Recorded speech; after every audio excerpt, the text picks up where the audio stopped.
మన కదిరి లక్ష్మీ నరసింహస్వామి తేరుకి ఒక ప్రత్యేక స్థానం ఉంది.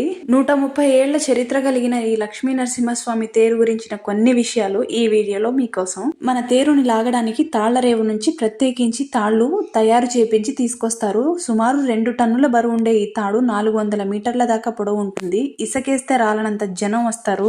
వేల మంది యువకులు తేరుని లాగుతారు. కొన్ని లక్షల మంది భక్తుల మధ్యలో అంగరంగ వైభవంగా మన కదిరి తేరైతే సాగుతుంది.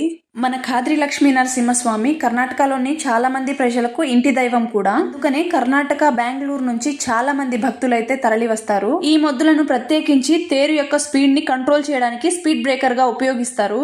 వీటిని తయారు చేయడానికే ప్రత్యేకించి ఒక వంశస్థులు కూడా ఉన్నారు.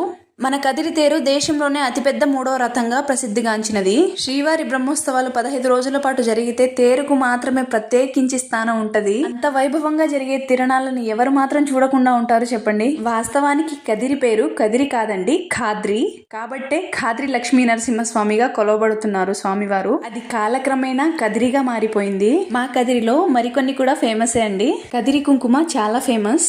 ఇంకా ఇదేమో దేవుడికి చాలా చాలా ఇష్టమైంది. దవనం అంటారు దీన్ని. చాలా మంచి స్మెల్ వస్తుంది. స్వామివారికి చాలా ఇష్టం కూడా. దవనం ఇంకా మిరియాలనే చల్లుతారు రథం మీద. ఇవైతే కదిరి మల్లెలు చాలా చాలా ఫేమస్ అండి. లక్షల్లో జనం రావడం వల్ల దొంగలు, పిక్ పాకెటర్స్, పోకిరి వెధవలు కూడా అందులోనే ఉంటారు. కాబట్టి లేడీస్ కొంచెం జాగ్రత్తగా వెళ్ళి సేఫ్ గా తిరిగి వచ్చేసేయండి. సరే మరి రేపు తిరునాళ్ళలో కలుసుకుందాం. బాయ్.